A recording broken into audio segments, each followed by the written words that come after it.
إلا الله لا إله إلا الله لا إله إلا الله لا إله إلا الله لا إله إلا الله لا إله إلا الله لا إله إلا الله لا إله إلا الله لا إله إلا الله إلا الله لا إله إلا الله محمد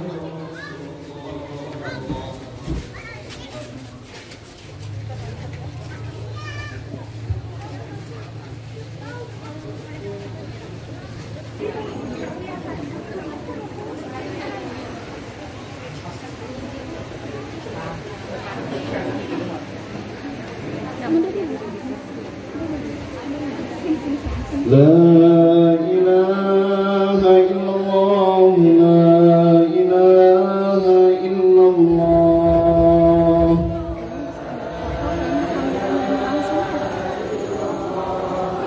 لا إله إلا الله محمد رسول الله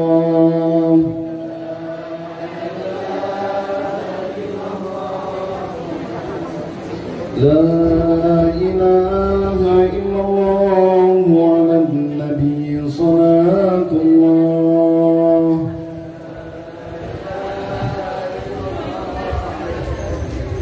اللهم صل على سيدنا محمد يا رب صل عليه وسلم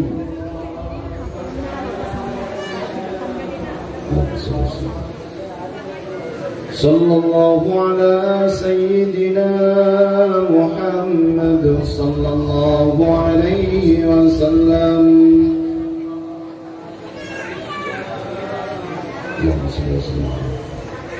سبحان الله وبحمده سبحان الله العظيم سبحان الله سبحان الله العظيم سبحان الله وبحمده سبحان الله العظيم يا الله يا رحمن يا الله يا رحيم يا الله يا رحمن يا الله يا رحيم يا الله يا رحمن يا الله يا رحيم اللهم صل على حبيبك سيدنا محمد وعلى آله وصحبه وبارك وسلم أجمعين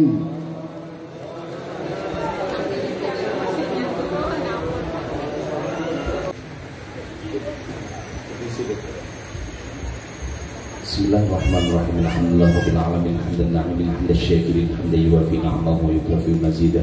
Ya Rabbana lakal hamdu kama yanbaghi li jalali wajhikal karim wa 'azimi sultanik.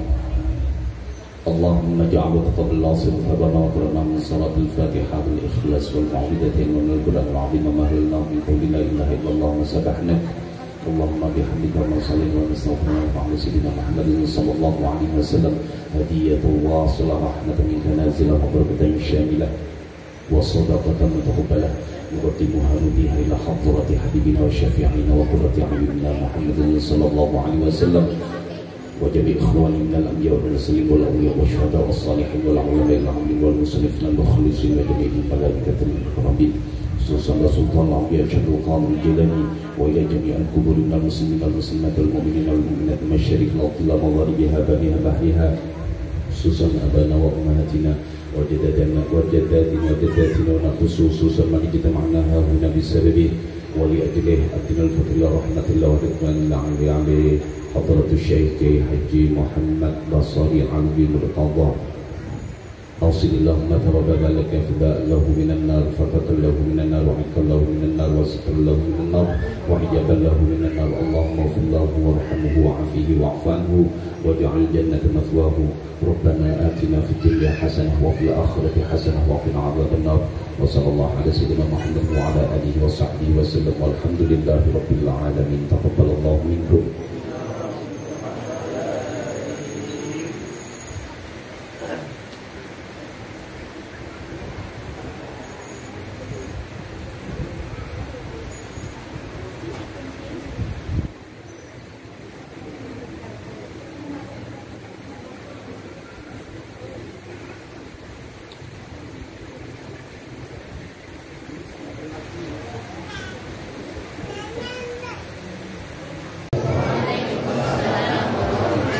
Alhamdulillahirabbil alamin wassalatu wassalamu ala asyrafil mursalin sayyidina wa maulana Muhammadin wa ala alihi wa sahbihi ajmain amma ba'du.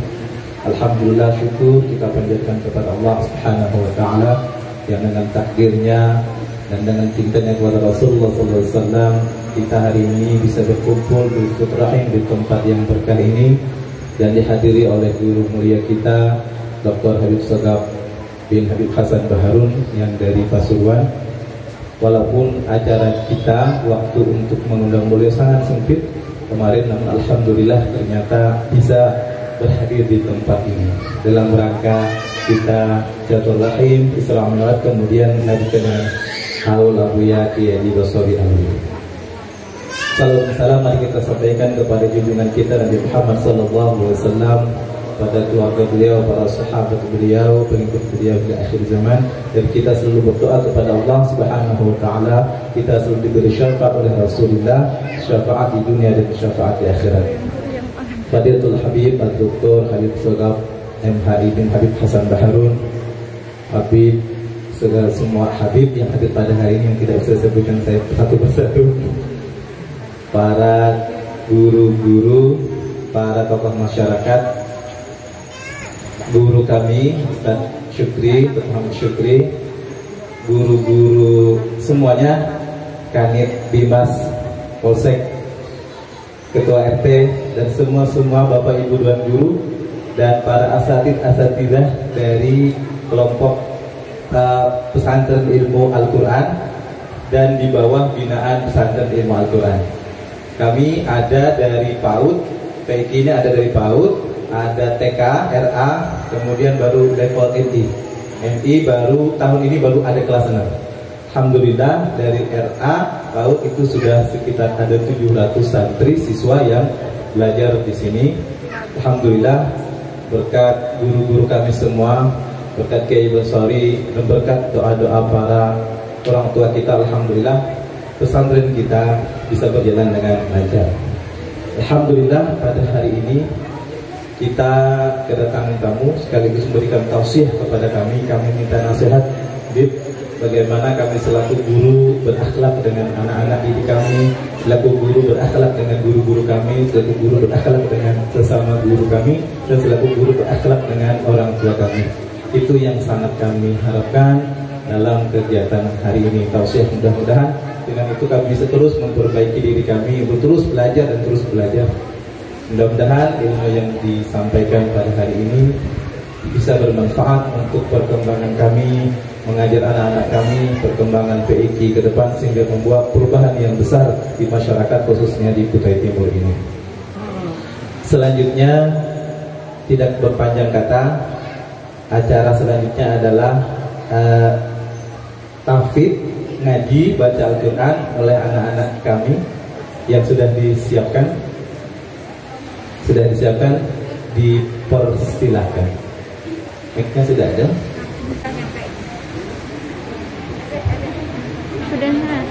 Sudah.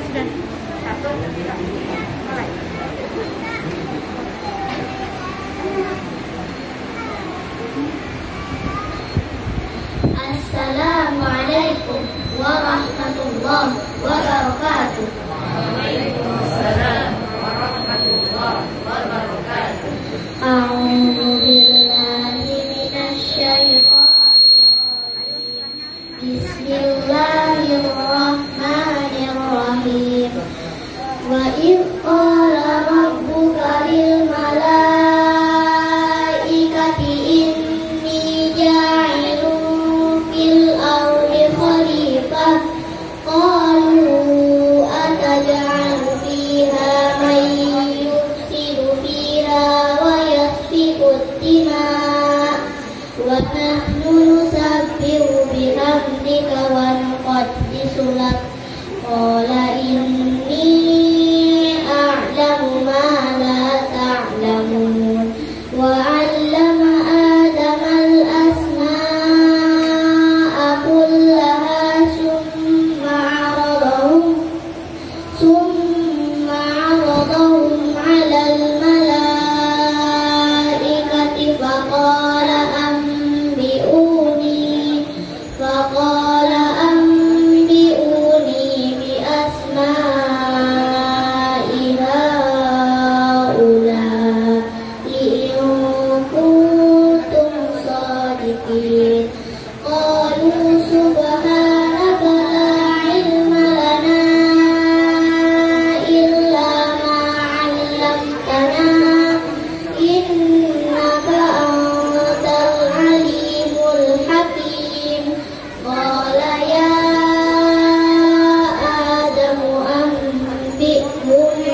أسمائهم فلما أنبأهم بأسمائهم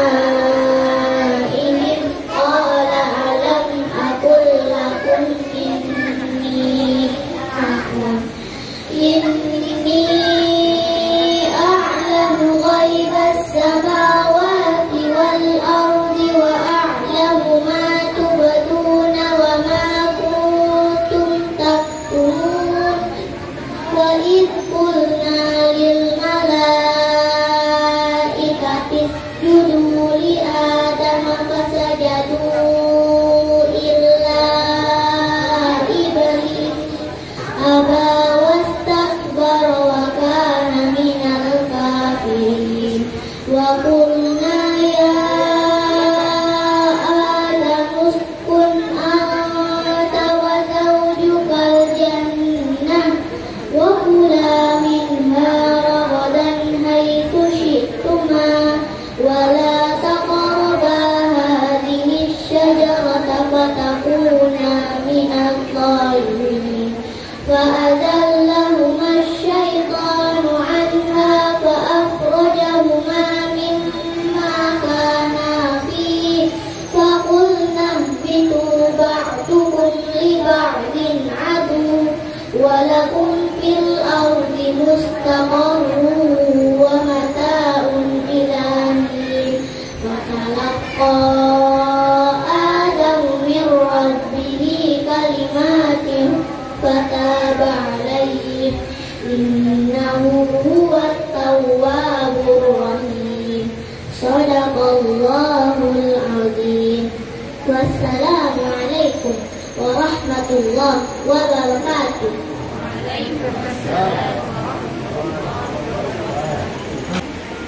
Sadaqallahul Azim. Dengan pembacaan Al-Quran tadi, mudah-mudahan Allah Subhanahu wa Ta'ala selalu memberikan rahmat untuk kita semua.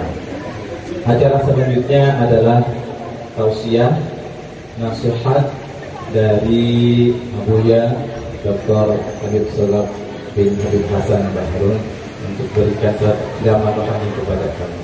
Pada beliau dipersilakan. Allahumma salli ala sayyidina Muhammad.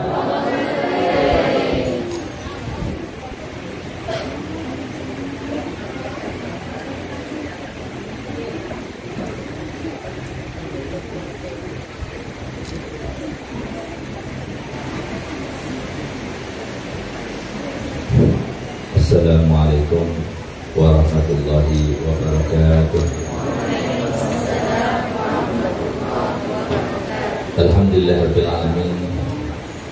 Wassalatu wassalamu ala asyrafil anbiya'i wal mursalin sayyidina wa habibina wa syafi'ina wa nuri qulubina Muhammad habibi rabbil alamin wa imamil ghurril muhajjalin wa ala alihi wa sahbihi ajma'in. Subhanaka la ilma lana illa ma 'allamtana innaka antal alimul hakim. Rabbi shrah li sadri wa yassir li amri wahlul 'uqdatam min lisani yafqahu qawli. Amma ba'du. Yang sama-sama kita muliakan, kita hormati, kita cintai dan kita takdimi para habaib anak cucu Nabi Muhammad SAW yang keberadaan mereka di antara kita menjadi barometer keimanan dan kemunafikan. Yang demikian itu disampaikan langsung oleh rektor mereka Nabi Muhammad SAW. Man ahabbahum fahuwa mu'min wa man abghadahum fahuwa munafiq. Siapa yang cinta kepada mereka berarti dia seorang mukmin, dan siapa yang benci kepada mereka dia adalah seorang munafik. Kebencian dan keimanan tidak mungkin akan ada pada diri seseorang kecuali karena setan yang terus memberikan bisikan-bisikan kepada manusia, dan juga karena malaikat yang terus membina keimanan kepada para manusia. Semoga kita termasuk mencintai mereka, kita termasuk mendapatkan syafaat dari Nabi Muhammad SAW. Amin amin ya rabbal alamin. Yang sama-sama kita muliakan, kita hormati, kita cintai para guru, para alim ulama. Mereka adalah sebuah komunitas masyarakat yang tidak mungkin bisa tertandingi amal ibadah mereka. yang karena mereka tidak bisa mengerti bagaimana cara baca Quran, yang karena mereka tidak tahu bahwa Quran itu adalah satu-satunya teori dan sistem yang berlaku dan terus akan berlaku sampai hari kiamat nanti, yang dengan mereka lah kita bisa tahu siapa sosok Nabi kita Muhammad SAW, yang karena mereka juga akhirnya kita tahu bahwa kehidupan ini yang sebenarnya bukanlah seperti yang kita terangkan atau kita usahakan atau kita planning, tapi yang berlaku di dunia ini adalah seperti yang diinginkan oleh Allah Subhanahu wa Ta'ala.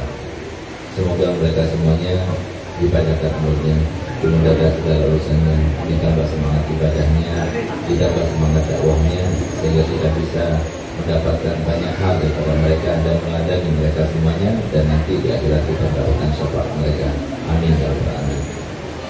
Khususnya Guru Syukri dan juga para guru yang lainnya, mohon tidak sebagai satu-satu, tidak lupa kepada saya bermadrasah Guru Alamsyah. Kita akan mengambil panjang umur, sehat walafiat, melakukan segala urusan, ditambah semangat dakwahnya, dan semoga pendidikan ini menjadi jadian bagi kedua orang tuanya dan bagi guru-gurunya, terutama almarhum Kiai Basori Alawi rahimahullah wa ta'ala askan menawaiya berkasihatina ya hanan ya manan. Amin ya rabbal alamin. Para pejabat yang terkait dengan mereka pun Nabi SAW tidak pernah terlepas daripada perhatiannya, di mana dia seorang bersabda, yaumun min imamin adil khairun lahu min ibadati sittina sana. Satu hari saja daripada hari-hari para pejabat itu, jika dia itu amanah dan adil, itu sama seperti beribadah selama 60 tahun per harinya. Semoga para pejabat, para aparat yang hadir ini semoga mendapatkan tausiah tersebut, sehingga mereka semuanya termasuk yang berhak memberikan syafaat dan mendapatkan syafaat daripada Nabi kepada umat Nabi Muhammad dan melalui Nabi Muhammad. Amin amin ya rabbal alamin. Saudara-saudara kami kaum muslimin, kaum muslimat rahimakumullah, terutama para santri dan santriwati yang semoga Allah berkati hafalan mereka, Allah berkati ilmu mereka, Allah berkati pengamalan daripada ilmu mereka, dan semoga mereka semuanya kelak nanti menjadi jadian bagi kedua orang tuanya. Amin amin ya rabbal alamin. Sangat gembira kita, bahagia melihat bagaimana pendidikan-pendidikan yang semacam ini yang ada semenjak dahulu kala, bahkan sebelum adanya pendidikan umum yang ada di luar sana sudah ada pendidikan yang semacam ini.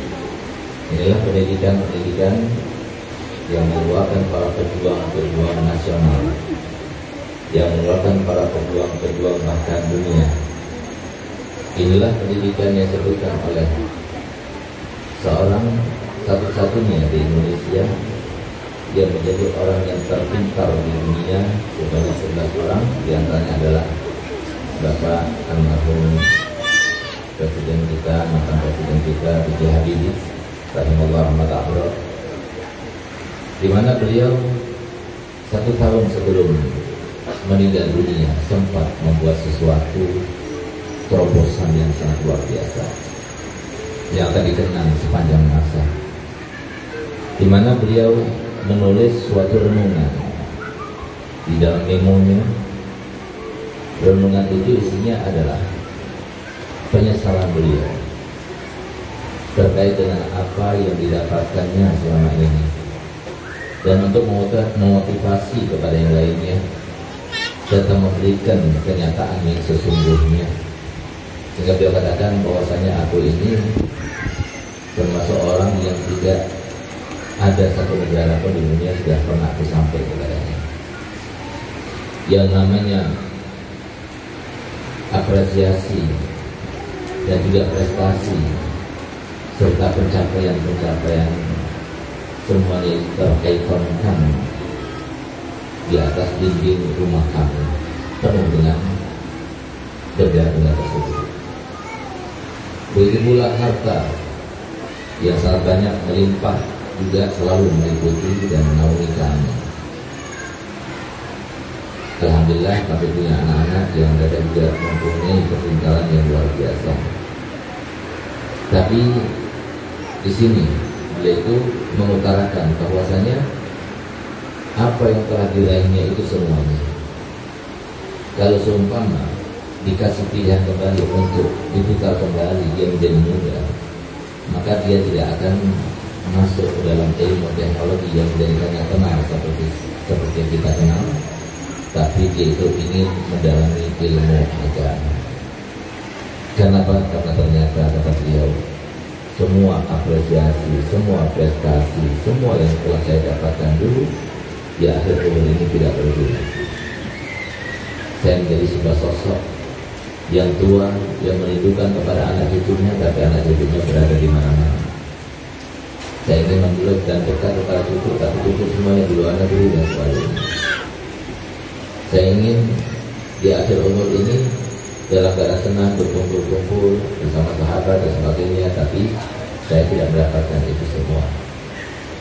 Sehingga kalau seumpama saya boleh untuk memutar balik sejarah saya, maka saya akan mendalami ilmu agama menjadi orang yang mengerti ilmu agama, supaya saya ini termasuk orang yang senang di akhir umurnya ini, seperti para kiai, para alim ulama, para ustadz itu tambah tua, tambah mulia, tambah tua, tambah mulia, dan akhirnya ketika meninggal dunia, mereka lah sosok yang paling banyak diantar jenazahnya, dan mereka lah sosok yang setelah meninggal pun masih didatangi oleh para murid-muridnya, oleh para pecintanya untuk bahkan bertawassul kepada mereka semuanya. Mereka itulah yang setelah meninggalnya pun masih disebut-sebut juga namanya. Mereka itulah yang walaupun sudah meninggal dunia tapi masih dihauli seperti yang kita rasakan pada siang hari ini. Ini adalah suatu gambaran bagaimana bentuk pendidikan yang semacam inilah yang menjadikan pendidikan yang unggul sebenarnya pada hakikatnya. Karena pendidikan inilah yang menjadikan seseorang itu jadi tahu kepada Allah. Dan itulah maksud tujuan utama adanya manusia itu adalah supaya kita tahu dengan adanya Allah. Tahu bahwasanya ada berkuasa, tahu bahwasanya ada yang memberikan rezeki, tahu bahwasanya ada zat yang menentukan sesuatu pilihan kita, ada sebuah satunya yang bisa memberikan solusi kepada kita daripada setiap permasalahan kita, satu zat yang paling rahmat kepada kita, satu zat yang paling bisa memberikan dan menyampaikan semua harapan kita, permohonan kita, ialah Allah. Itulah tujuan kita hidup, bukan yang lainnya. Sehingga dengan demikian, ketika dia tahu sudah, ketika si anak itu melaksanakan jenjang pendidikannya, maka dia keluar sebagai apapun dalam keadaan dia seorang yang bertakwa kepada Allah.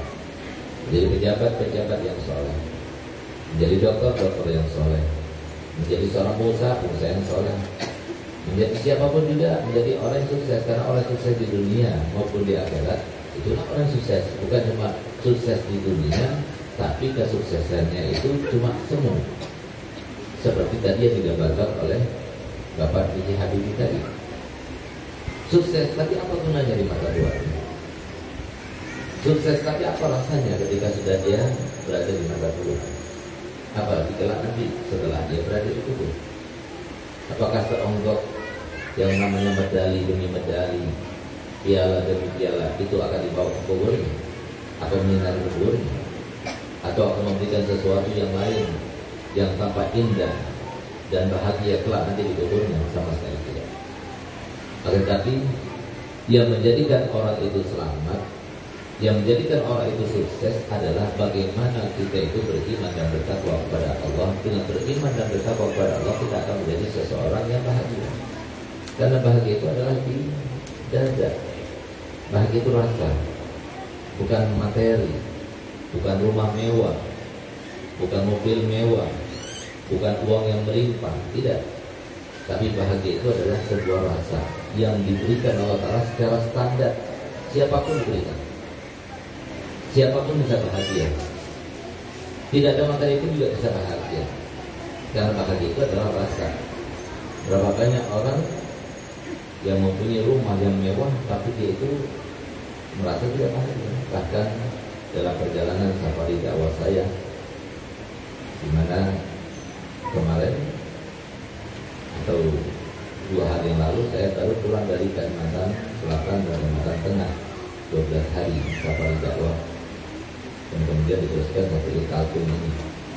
Sehingga ini hari ke-14, besok pulang selesai sudah.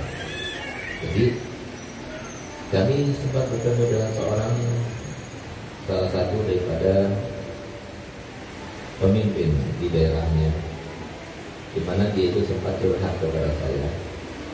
Di kisarannya mereka itu, saya ini orang yang himung, bahagia hidupnya, senang tanpa ada masalah. Padahal saya ini ada masalah, dan masalah saya itu selalu datang berhinggap di dalam otak saya, pikiran saya, dan mengambil waktu saya semuanya, sehingga saya sering nggak fokus gara-gara masalah itu. Ini saya juga melihat bagaimana Allah berikan permasalahan itu kepada siapapun juga, bukan hanya kepada orang yang tidak punya, bukan hanya kepada orang yang biasa. Orang yang punya jabatan bermasalah, orang yang tidak punya jabatan bermasalah, orang yang punya uang bermasalah, dan orang yang tidak punya uang juga bermasalah. Kenapa? Allah Ta'ala telah menegaskan di dalam Al-Quran, dapat khalaqnal insana fi kabad. Kami ciptakan manusia selalu dalam kesusahan. Supaya tidak susah bagaimana? Belajar di tempat ini, belajar di madrasah-madrasah dunia itu, belajar di pondok-pondok pesantren, maka mereka tidak akan susah. Ada satu orang diceritakan oleh Ibnu Ali bin Muhammad Al-Hafiz bin Maulid, seorang yang matanya buta, tangan dan kakinya buntung, ditambah lagi tubuhnya itu penuh dengan koreng, bahkan koreng itu ada ulat-ulatnya, sementara dia tidak bisa menggaruk ketika dia itu merasa gatal. Ditambah lagi Allah Ta'ala memberikan dia penyakit berupa penyakit ayam, sedikit-sedikit dia pingsan, sedikit-sedikit dia pingsan. Dia nggak punya keluarga, tapi dia sempat-sempatnya dia mengatakan dan membaca doa, Alhamdulillah alladzi afani mimma ibtalahum bihi wa faddalani ala katsirin min khalqika tafdila. Segala puji bagi Allah yang telah memberikan aku keutamaan di atas mereka semuanya. Dia telah menyelamatkan aku daripada apa yang mengenai mereka yang banyak itu. Ini adalah doa yang diajarkan Nabi Muhammad SAW kepada kita ketika kita mendapati seseorang dari sahabat kita yang di sekitar kita, mereka itu melakukan atau mendapati pada dirinya, agamanya atau akalnya sesuatu yang kurang. Dia orang buntung, dia orang gila, dia orang bermaksiat. Sunnah untuk kita baca doa ini. Tapi herannya, beliau yang semua musibah seakan-akan ada pada dirinya, kok dia itu sempat-sempatnya baca doa itu. Kedengaran oleh seorang yang wali Allah, maka dia itu diangkat, taruh di pangkuannya. Ketika dia cuman, dia katakan kepadanya, hai Buduli itu, hai orang kepo, ngapain kau selamatkan aku atau letakkan di pangkuan? Ya, aku ingin tahu, kamu adalah seorang yang kami tampak dengan kasat mata kami, orang yang paling banyak cobaannya, orang yang paling banyak kekurangannya. Tapi kok bisa-bisanya kamu itu pada doa seperti ada ajaran Nabi Muhammad SAW ketika melihat seseorang yang kurang pada dirinya? Apa jawaban dia? Demi Allah, aku bersyukur pada Allah Ta'ala, dan demi Allah, aku membaca doa itu dari hatiku, karena aku masih punya kenikmatan yang tidak didapati oleh mereka semuanya. Apa itu? Aku masih punya dua hal daripada Allah. Apa itu? Lisanun yadhkuru wa qalbun yadhkuru. Aku masih punya dua. Yang pertama adalah lidah yang berzikir kepada Allah, dan aku masih mempunyai hati yang bertafakkur kepada Allah. Itu bahagia. Di saat itu dalam keadaan tertimpa dengan cobaan demi cobaan, tapi dia merasa bahagia dengan Allah. Ala bidzikrillah tatmainnul qulub. Ketahuilah, hanya dengan zikir pada Allah seseorang itu akan mendapatkan ketenangan. Oleh karena itu, kenapa dunia ini penuh dengan permasalahan? Di rumah masalah, di toko masalah, di jalan masalah. Ada saja di jalan, bagi orang belajar biasanya. Jalan nggak masalah, kalau mau ke tengah, akan jalan itu milik dia. Sama kayak orang Madura sama Banjar sama. Biasanya seperti itu. Jadi kita bel-bel marah lagi. Sudah dia salah, merasa tidak salah. Jangan bawa polisi. Nah, ini terjadi di jalanan masalah, Nah ini terjadi kenapa demikian? Karena memang Nabi kita Muhammad SAW seorang Nabi, seorang guru yang paling berkasih sayang kepada umatnya, seorang guru yang pernah berkata di dalam hidupnya, beliau katakan, tidak pernah aku ketahui daripada suatu kebaikan pun yang membawa kebahagiaan bagi umatku semuanya kecuali sudah aku sampaikan, kecuali sudah aku perintahkan kalian untuk melaksanakannya. Sebagaimana tidak pernah aku ketahui daripada suatu keburukan yang akan membahayakan kepada kalian, memberikan kesengsaraan kepada kalian, kecuali sudah aku sampaikan juga dan aku sudah larang kalian untuk melakukannya. Hanya saja kita tidak menggalinya. Sehingga beliau berkata dalam hadisnya, inni taraktukum alal mahajjatil bayda layaliha kanahariha la yuzibu anha illa wabal. Aku tinggalkan kalian semua dalam keadaan syariat yang aku bawa ini, amanat yang diembankan kepada diriku, itu sudah sampaikan kepada kalian dengan jelas. Tidak ada yang samar, tidak ada yang meragukan, tidak ada yang masih kelihatan itu kurang terang, tapi semuanya jelas. Kalau diibaratkan sama seperti batu putih yang tidak ada nodanya sama sekali. Kalau seumpama ada di antara kita batu putih itu seperti apa sih? Kurang jelas kan? Maka Nabi SAW memperjelas tadi perumpamaannya itu sama seperti siang dan malam. Siapa di antara kita tidak tahu siang dan malam? Kalau batu putih mungkin ada dari kita. Batu putih kayak gimana sih? Kayak gimana batu putih? Yang nggak ada nodanya. Tapi kalau dibilang siang dan malam, ada yang nggak tahu sini siang dan malam? Kalau ada yang nggak tahu berarti patut dicurigai. Dan patut mungkin saudara kita Pak Polisi bawa ke RSJ kali itu. Siang dan malam nggak bisa bedakan. Karena apa? Karena ada cerita gimana ada di rumah sakit jiwa itu seseorang yang baca Quran, lagi duduk-duduk baca Quran, lagi duduk-duduk baca Quran dan Qurannya terbalik lagi. Tapi dia khusyuk baca, seakan-akan dia menikmatinya. Tiba-tiba datang orang gila lainnya menghadirinya dan dia berkata, Mas, saya mau bertanya. Iya silakan. Saya mau tanya, sekarang ini siang apa malam? Maka yang baca Quran itu dia menjawab, oh maaf ya, saya bukan orang sini. Jadi kalau semua ada yang tidak tahu siang dan malam, ya mungkin bisa dikategorikan seperti orang tua itu. Jadi salah satu contoh bagaimana Nabi SAW menggambarkan suatu gambaran yang sangat jelas. Sehingga kalau semua kalian tahu siang dan malam, agama yang aku bawa ini semuanya siang, nggak ada malam ini. Dari saking jelasnya. Sehingga tidak apa sih kita inginkan? Kita ingin bahagia, ada caranya. Kita ingin susah, ada caranya. Kenapa kita susah? Ada sebabnya. Kenapa kita bahagia? Ada sebabnya. Bagaimana menjadikan orang lain itu bahagia? Ada caranya. Kenapa orang itu kelihatan tidak bahagia? Juga ada sebabnya. Semua dijelaskan Nabi Muhammad SAW. Tidak ada yang luput. Semua yang sudah dijelaskan. Nah, oleh karena itu maka Nabi SAW di dalam hal ini memberikan suatu pendidikan, dan teori pendidikan yang diajarkan oleh Nabi kita Muhammad SAW adalah teori pendidikan yang terbaik. Tidak ada satu pakar pendidikan yang lebih baik di dalam memberikan teori pendidikan seperti pendidikan Nabi. Di mana Nabi SAW bersabda, "Adibu auladakum ala salati khisal." Hendaknya didiklah anak kalian terhadap 3 hal. Yang pertama ala hubbi nabiyikum. Yang kedua ala hubbi ali baiti nabiyikum. Dan yang ketiga adalah ala hubbil Quran. Hendaknya didiklah anak kalian untuk cinta kepada Nabi kalian. Yang kedua, didiklah anak kalian untuk cinta kepada keluarga Nabi kalian. Yang ketiga, didiklah anak-anak kalian untuk cinta kepada Quran. Didik yang pertama, pola pendidikan yang harus kita terapkan pada kita itu, kita harus didik anak kita untuk supaya mereka itu cinta kepada Nabi. Bagaimana caranya? Mudah. Ajari anak-anak kita untuk supaya mereka itu belajar terkait dengan sunnah-sunnah Nabi, dan itulah yang diterapkan oleh para guru-guru dulu di RA, juga di TK-TK Islam. Sehingga ketika mau makan baca doa makan, ketika mau minum baca doa minum, setelah minum, setelah makan baca doa minum, setelah baca doa makan.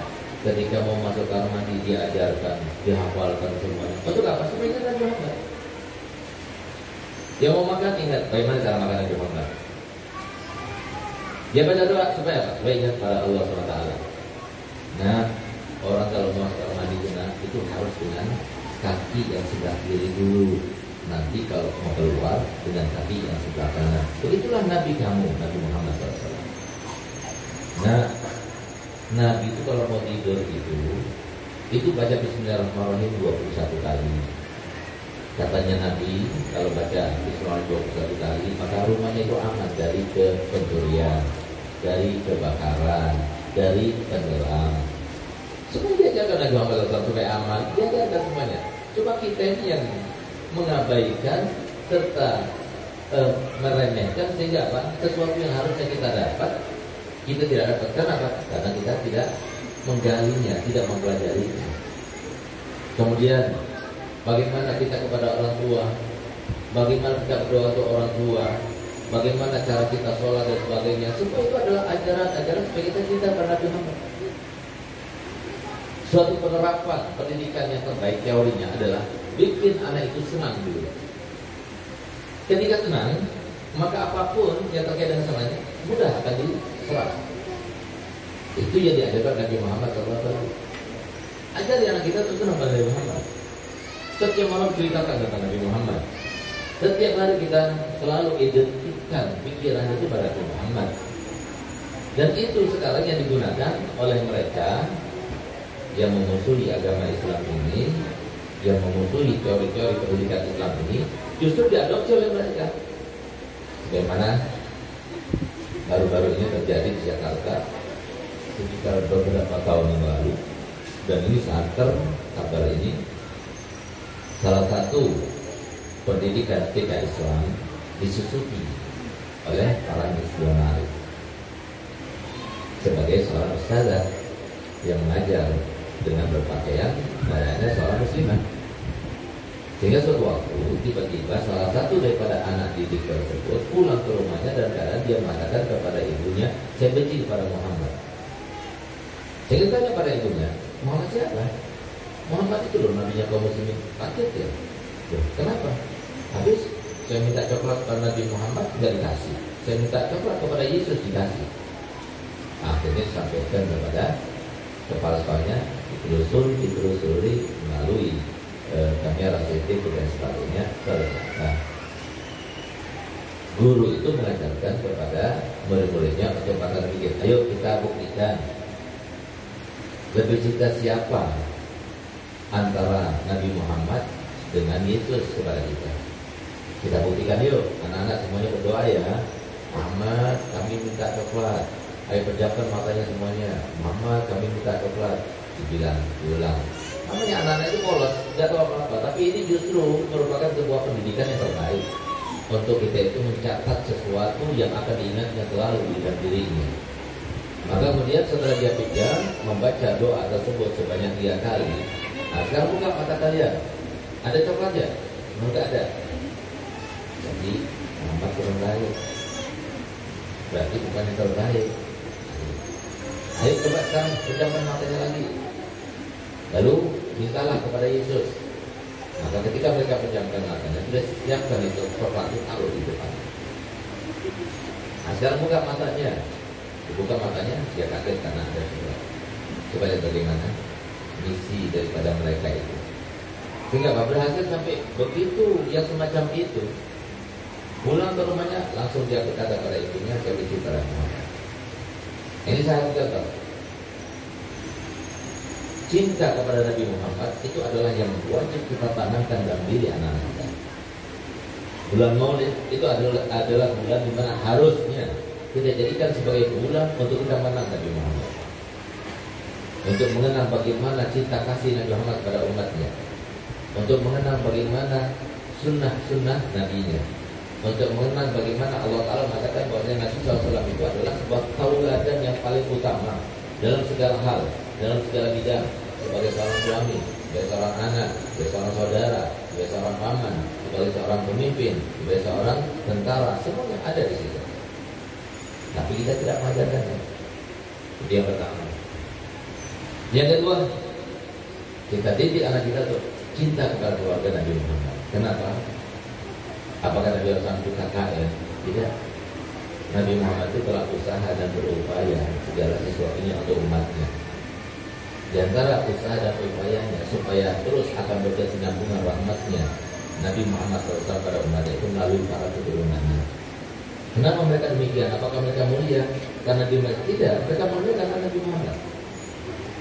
Karena satu-satunya manusia yang didoakan oleh Nabi Muhammad, dan sampai sekarang masih ada doa itu dekatnya. Dan kalau semua kita bertanya kepada bapak-bapak, ibu-ibu, kira-kira kalau Nabi berdoa dikabulkan tidak oleh Allah SWT?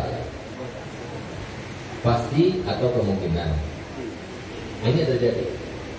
Ketika Nabi SAW mengawin dan putri tercinta yang Sayyidatul Fatimah Zahra dengan Sayyidina Ali bin Abi Thalib radhiyallahu anhu, maka beliau itu berkali-kali mendoakannya.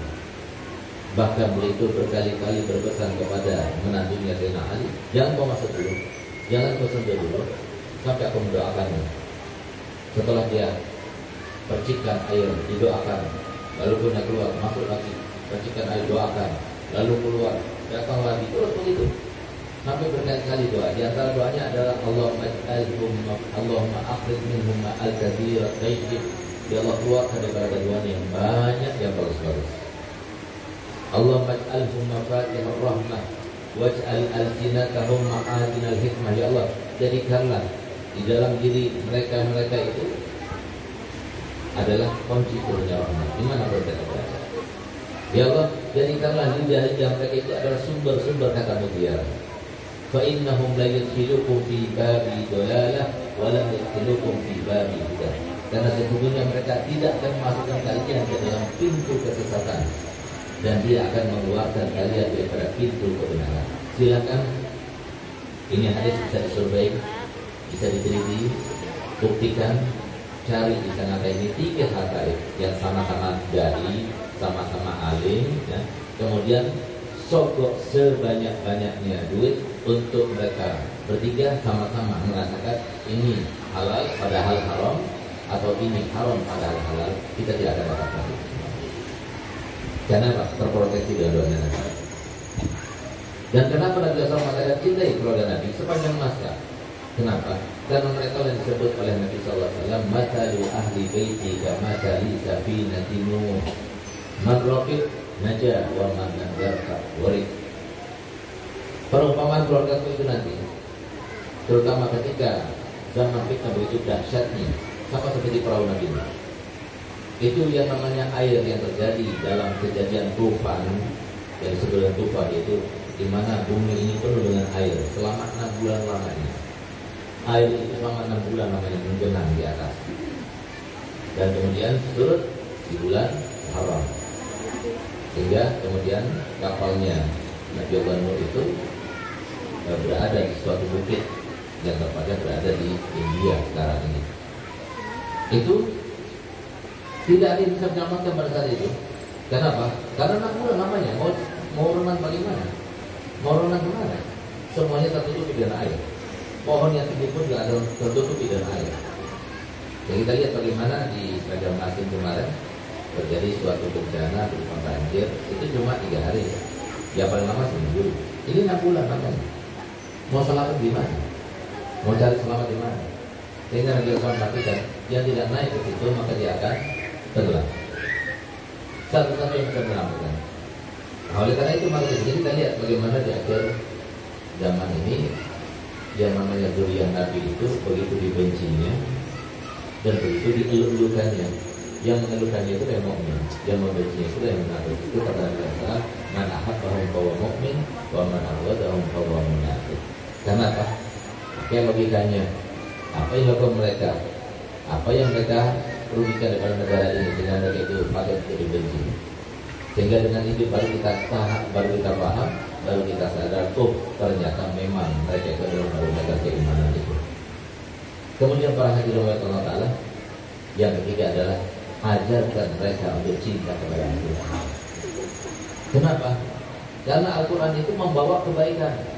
Bahkan pakar pendidikan yang baru-baru ini melakukan survei di Amerika sana, bahwasanya suatu terapi kecerdasan yang paling hebat sekarang ini adalah bacaan Al-Quran atau mendengarkan Al-Quran. Dengarkan Al-Quran saja setiap pagi selama 15 menit setiap pagi, maka itu akan mencerdaskan otak daripada seorang anak. Saya lihat bagaimana pantas kalau semua orang dahulu ketika mereka itu menimang anaknya, mereka menyusui anaknya, itu mereka selalu melanjutkan apa? Al-Quran. Sehingga Pak, lantunan Al-Quran itu begitu cerdas kepada anak itu. Ada satu orang yang dia itu sangat cerdas, dan ternyata kecerdasannya itu tidak kenapa? Karena ibunya itu mewajibkan sebelum dia itu berangkat masuk ke sekolah, setengah juz harus dia itu membaca Al-Quran. Dan itu menyebabkan dia itu jadi orang yang sangat cerdas. Dan kenapa Bapak B.J. Habibie yang dididik oleh orang tua yang sangat taat beragama, dia itu mendapat kecerdasan luar biasa? Karena apa? Setiap hari setengah juz Al-Quran itu diwajibkan oleh ibunya sebelum dia itu berangkat, sehingga menjadikan dia itu seorang yang sangat cerdas luar biasa. Itu dohirnya, belum maknanya, belum tahu isinya. Apa? Bisa menghafalkannya. Kalau sudah menghafalkannya, maka dikatakan oleh Imam Abu Hanifah bahwasanya orang-orang yang menghafal Quran itu adalah orang-orang khususnya Allah.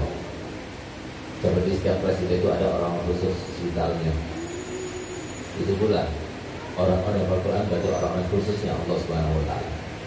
Ditambah lagi, orang yang menghafal Quran itu nanti kedua orang tuanya itu diletakkan di atas mimbar di pada mahsyar. Semua orang akan merasa iri padanya. Dan kedua kepala orang tuanya itu diletakkan mahkota sebagai pertanda kemuliaan yang Allah berikan kepada kedua orang tuanya karena berhasil mendidik anaknya menghafal Quran. Dan disebutkan pula bahwasanya setiap anak sudah hafal Quran, maka semua dosa orang tuanya itu diampunkan Allah Ta'ala, walaupun besarnya bagaimanapun. Kalau sudah selesai hafal Quran, semua dosa orang tuanya diampunkan oleh Allah Ta'ala. Dan setiap penghafal Quran nanti di pada mahsyar akan memberikan syafaat bagi 40 orang keluarganya. Kalau syahid 70 orang keluarganya. Kalau ulama apa batas yang diberikan syafaatnya, begitulah para nabi. Tapi kalau orang yang hafal Quran, dia akan mendapatkan hak prioritas memberikan syafaat bagi 40 orang keluarganya. Jadi aman. Kalau bapak-bapak misalnya jadi koruptor, bapak-bapak jadi pendosa yang luar biasa misalnya, tapi punya anak hafal Quran, insya Allah aman nanti di akhirat. Karena apa? Masuk surga dengan hisabnya anak itu. Ya paling tidak kan mending sebanding gitu. Nah, jadi jangan sampai akhirnya naudzubillah kemudian kita sudah koruptor, sudah kita itu banyak berdosa, berzina, main riba dan sebagainya yang itu merupakan dosa-dosa besar. Kemudian kita tidak punya anak Al-Quran, siapa punya dosa kita? Bukankah nanti kita Muhammad SAW bersabda dalam hadisnya dan semua disampaikan oleh kita. Kata Nabi Muhammad, "Man iqtata amalan ri'in muslimin min ghairi hillih." Dan siapa yang mengambil haknya orang lain tanpa dengan kehalalan yang diperbolehkan, maka nanti apa yang diambilnya itu ada di atas pundaknya. Menjadi bukti sebelum dihisab itu sudah ada di atas pundaknya. Kata Nabi, kalau yang diambilnya itu sapi, sapinya ada di atas pundaknya.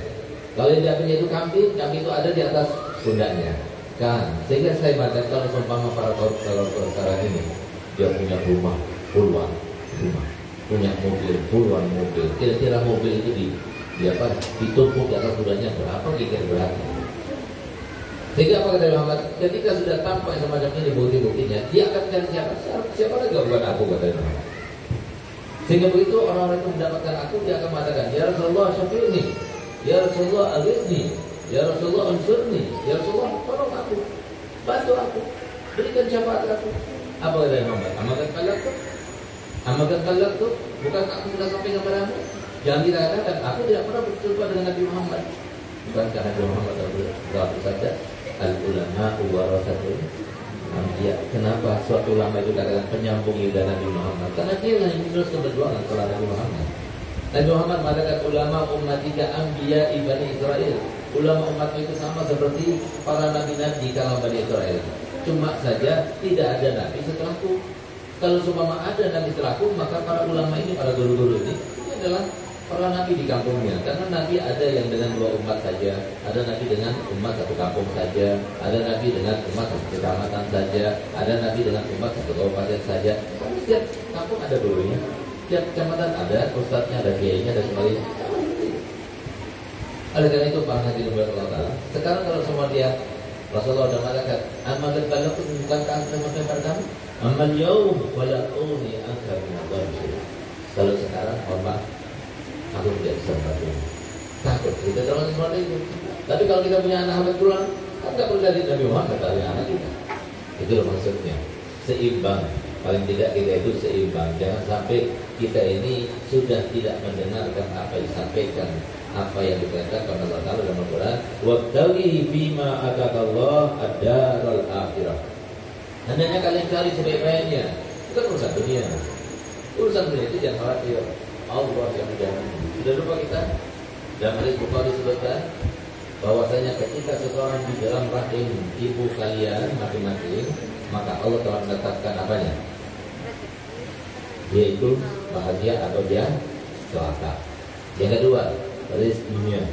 Yang ketiga, ajalnya. Itu sebutkan oleh Nabi Muhammad dalam hadis sahih. Jangan dirubah, jangan salah. Bahkan dalam Al-Quran jaminan Allah terhadap hamba-hambanya semuanya dengan dunianya, dengan rezekinya itu 90 ayat. Hanya 1 ayat saja yang mengatakan asy-syaitanu ya'idukumul faqra wa ya'murukum bil fahsya.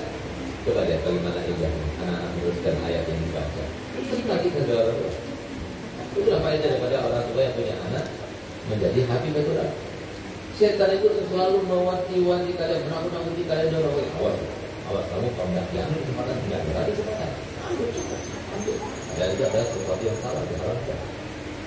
Sementara Allah Taala di dalam ayat yang lainnya 90 ayat semuanya menjamin wa ma min dabbatin fil ardi illa 'ala Allahi rizquha la nas'aluka rizqan nahnu narzuquk.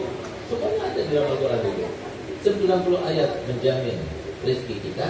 Tapi subhanallah 1 ayat saja yang menakut-nakuti kita dengan masa depan, dengan kefakiran, dengan sampai kita nggak punya uang dan sebagainya. Kok bisa 1 ayat ini kemudian mengalahkan 90 ayat itu? Oleh karenanya, kenapa demikian? Ya karena nggak belajar dari depan guru, nggak pernah hadir depan para ulama, nggak pernah hadir majelis taklim. Nah, oleh karena itu maka bersyukurlah para wali santri yang punya anak calon-calon hafidh, calon-calon penghafal Quran, calon-calon pembaca Al-Quran dan mengamalkan yang di sini. Kenapa?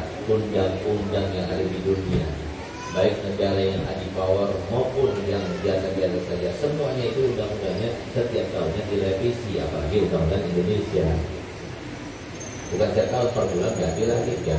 Kenapa? Nggak efisien, nggak akurat, berubah terus. Nah, tapi Al-Quran berubah, 1 harakat pun nggak berubah, 1 huruf pun nggak berubah. Kalau ada yang berubah, sesuai dengan janjinya dalam Al-Quran, inna nahnu nazzalna dzikra wa inna lahu labidun. Kami yang menurunkan Al-Quran dan kami akan jaganya. Sehingga dari dulu sudah, dari zamannya Nabi berapa kali akan dirubah-rubah itu, harokatnya dirubah, hurufnya dirubah, dalam waktu sekejap terawat. Kenapa? Allah yang melihat. Apapun yang kita lakukan, Allah melihat. Sehingga kita paham, karena Allah menjaga, Allah menjadi. Oleh karena itu, alhamdulillah semoga dengan pertemuan ini kita termasuk yang mendapatkan selalu anugerah Allah Taala berupa taufik dan hidayahnya, sehingga kita termasuk yang diselamatkan di dunia dan akhiratnya. Semoga kita termasuk yang mendapatkan syafaat daripada nabinya, dan semoga anak-anak kita semuanya termasuk yang selamat daripada fitnah akhir zamannya, dan semoga kita semuanya termasuk yang selalu diberikan keyakinan dalam hatinya bahwa rezeki kita, ajal kita sudah ditentukan Allah Taala, tinggal kita menggunakan sebaik-baiknya dan kita mendapatkan keberkahannya. Rabbana atina fid dunya hasanah wa fil akhirati hasanah wa qina adzabannar. Wa sallallahu ala sayyidina Muhammadin wa ala alihi wasallam walhamdulillahi rabbil alamin. Oh ya, jadi sebelum saya tutup, saya akan berikan sebuah ijazah yang ini termasuk kasih sayangnya Nabi untuk umat ini. Dimana sekarang ini kalau seumpama disuruh baca Yasin 40 kali nggak bakal mau, karena kepanjangan kan 41 Yasin itu bisa menghabiskan waktu sekitar 2 jam setengah. Mana yang ada tahan di antara kita, cuma diumumkan sama guru alam saya, sebentar lagi kita nggak langsung makan ya, tapi kita baca itu dulu maka kali jadi gimana? Setuju? Nah itulah yang terjadi sekarang ini. Nah sehingga Nabi Muhammad pada tahun 2016 datang kepada salah satu putra abah saya, Habib Hasan Baharun, yang mendirikan pondok pesantren Darul Dakwah yang sekarang jumlah muridnya sebanyak 12.500 dari mulai MI sampai Pasar Sarjana. Bahkan kami pondok satu-satunya atau keduanya setelah Contoh yang ada program doktornya di Patama. Alhamdulillah tahun ini atau bulan depan insya Allah institut kami akan berubah menjadi universitas insya Allah. Dan alhamdulillah bermimpi Nabi Allah pada malam 10 Muharram pada tahun 2016, di mana pada 10 Muharram itu bermimpi Nabi berkata begini, siapa yang baca salawat Busra ini maka dia akan seperti hajatnya bayar sebanyak 41 kali dalam mengabulkan hajat, mudahkan urusan, menggapai segala harapan, melapangkan segala kesulitan, dan menjaga diri serta membantu diri dari segala hal yang mengkhawatirkan dan menakutkan. Jangan baca sekali bapak-bapak itu mengikuti saya, kemudian saya akan dibacakan. Jadi nanti akan diakali kita baca dengan adanya video dulu. Ya, kalau mau dapat salawat ini tinggal tulis di Google salawat Busra habis sejak kedua. Nah, jadi silakan nanti kita baca. Yang baca kalau orang tua cepat punya, orang punya hajat cepat kabul, orang yang nggak punya cepat punya, orang yang punya jadi barokah. Bismillahirrahmanirrahim. Allahumma salli wa sallim ala Sayyidina Muhammadin Sahibil Busra Salatan Tubashiruna biha wa ahlana wa auladana wa jami'a masyaikhina wa muallimina wa talabatana wa talibatina min yawmina hadha ila yawmil akhirah. Bismillahirrahmanirrahim. Allahumma salli wa sallim ala sayyidina Muhammadin sahibil busyra salatan tubashiruna biha wa ahlana wa auladana wa jami'a masyayikhina wa muallimina wa talabatana wa talibatina min yawmina hadha ila yaumil akhirah. Allahumma salli wa sallim ala sayyidina Muhammadin sahibil busyra salatan tubashiruna biha wa ahlana wa auladana wa jami'a masyayikhina wa muallimina wa talabatana wa talibatina min yawmina hadha ila yaumil akhirah. Allahumma salli wa sallim ala sayyidina Muhammadin sahibil busyra salatan tubashiruna biha wa ahlana wa auladana wa jami'a masyayikhina wa muallimina wa talabatana wa talibatina min yawmina hadha ila yaumil akhirah. Kalau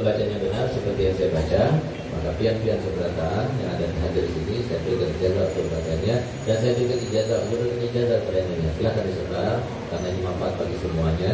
Tapi jangan dijual belikan karena ini soalnya Nabi takut ketulak dengan Nabi Muhammad ya. Ayo sama-sama kita jawab. Saya terima ijazahnya Habib. Saya mohon maaf. Wabillahi taufiq wal hidayah. Wassalamualaikum warahmatullahi wabarakatuh.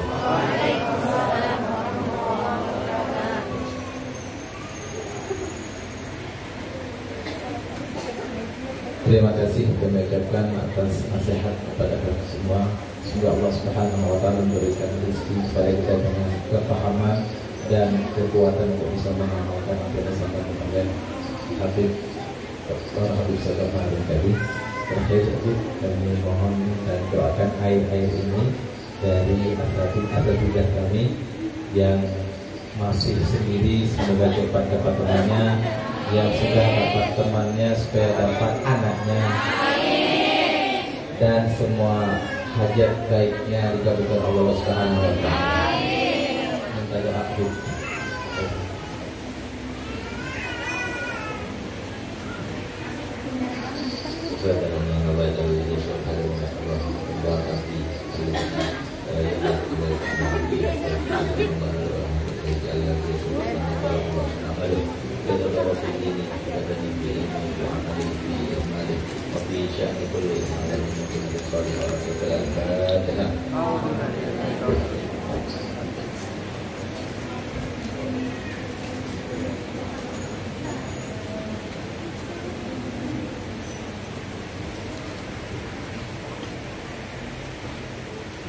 Sekali lagi kami ucapkan terima kasih yang sebesar-besarnya. Semoga Allah Subhanahu wa taala selalu mengabulkan doa kita dan selalu menolong kita di segala aktivitas kita. Terima kasih yang terhingga kepada guru kami Dr. Habib Saddam. Terima kasih kepada guru kami Ustaz Muhammad Syukri yang telah memberikan suara ini membaca Al-Quran. Terima kasih kepada para habaib yang menghadiri ini dan mengajarkan dan berkah. Terima kasih kepada Pak Haji Ali, kemudian Pak Kanit, Pak Safarudin. Terima kasih kepada aset-aset kita, semua orang tua murid. Semoga Allah Subhanahu wa taala selalu menolong dan membantu kita. Saya itu Wallahul muwaffiq ila aqwamit thoriq. Wassalamualaikum warahmatullahi wabarakatuh. Waalaikumsalam.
Para asatidzah keluarga Ustaz juga sekarang ke sini kita minta doa khusus untuk kita semua. Sekarang di sini para asatidzah kita keluarga di sini sekarang. Kalau saya imam membashir qulub min al-yamin wa ditanahkan min al-yadi wa al-yamini wa ridha bil ta'alina jalla Islam. Allahumma ij'al qulubana raja'a dan jawab hatta lana wa ahmad. Allah ta'ala quwwatuna wa qasra amalina wa lam tadri rubatuna wa lam tadri masalatuna wa lam tadri lakinatuna bima ta'ala ma'awli wa rahmin yakin. Wa sallallahu ila rabbil alamin rabbana atina fid dunya hasanah wa fil akhirati hasanah wa qina adzabannar. Allahumma ja'alna wa aqwana lana wa la tanazilna talaqana qaribatina min ulamil amilin wa batil muhlisin min alina min al-jannah mungkin. Maupun dijadikan mata orang yang hamba batal fitur nyutin mata kalikin dan sedih muslim mata kini harus terjadi Maulana Ibrahim Fatihudin Al-Kasir Karim Al-Kasir Al-Amrah Al-Asqal Wamin Nabiya Kalama Al-Amrah Al-Amrah Mantola Mulaksana Amal Al-Hajim Al-Hajim Al-Hajim Al-Fatihah.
Ya.